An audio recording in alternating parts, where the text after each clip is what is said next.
and I have a couple minutes left here. I'm going to end my first, show with a conversation about Clubhouse.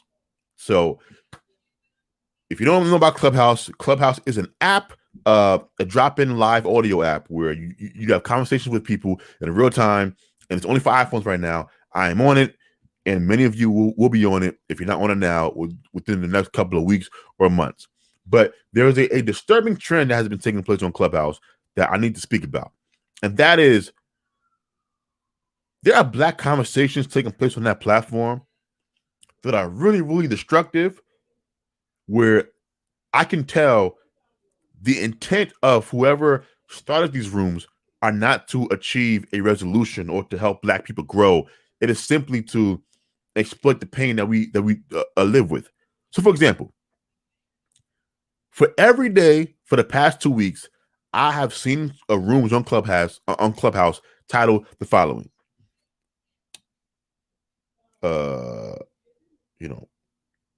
These are not exact title quotes, but something to the effect of, light-skinned women can never be oppressed, or why do dark-skinned women, disrespect light-skinned women, or Black men don't love Black women, or why do Black women get upset when they see a Black man dating a white girl? And these have been rooms consistently by different people. So it's not just one person responsible for all of these rooms. These rooms are being created day after day after day by different Black people.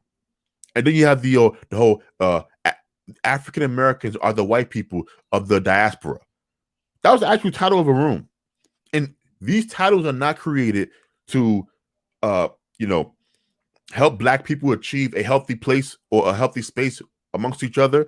These titles are not being created to promote positive conversations that need to happen, because we do have to have conversations that are difficult to have but still necessary.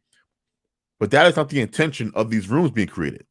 These rooms are exploiting Black pain so that people can increase their followership on Clubhouse. And I'm calling it out. And I'm warning Black people to avoid the social media trap. When you see the title of these rooms and it is extremely flagrant, you are going to have the urge to go and check out what is being said. I'm not going to sit here, a lot of you guys will say that, oh, I have never gone inside the rooms, because I have. So I fall for the trap as well.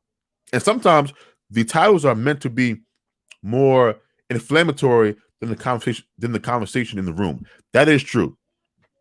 So there's been rooms where that they've had titles like that. I've gone inside, and I will say the conversation was not that bad. In some cases, it was pretty good. But those were the exception. For the rule, it was just as toxic, as dysfunctional as I should have assumed it would be based off of the title. And so what we have to do as Black Americans, whether you're African American, African of any sort, Caribbean, whatever you're from, we have to make sure that we are not rewarding bad actors on these apps. Don't reward the trolls, right? If you go into a room that is titled, light skins versus dark skins, and I would urge you, don't even go in there. But if you can't fight the urge, like, for me, I haven't been able to fight. If you can't do that, then once you go in and you listen to the conversation taking place on stage, and you see, okay, this is just back and forth, throwing dirt, leave the room. Don't reward these people with these insane 100, 200, 300 people listening right now numbers. Don't even, no, because that is rewarding bad behavior. Leave the room. Get out of the room. There's a question to be had about whether or not Clubhouse is the space for those type of inflammatory conversations. But even if you want to have those type of conversations, you know what? You do it.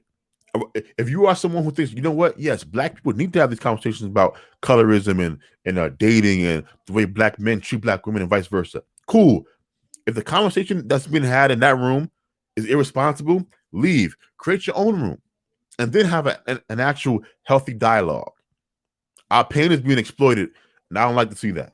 And so that's kind of all I wanted to say to end the show out. Just Black people, protect your mental health on these apps, on social media, and don't engage in the war, the cyber war. There's like the cyber black man versus black woman war taking place that I don't think is reflective of black Americans in total, right? I think what happens with social media, we get the impression that if we see a certain type of conversation taking place online, we have the bad habit of believing that more black people believe this than there actually are. You have to remember, social media rewards the extremes.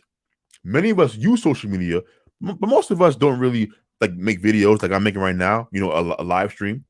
And so if I said something on here inflammatory, you might fall for you might believe, hey, is this how most black men feel?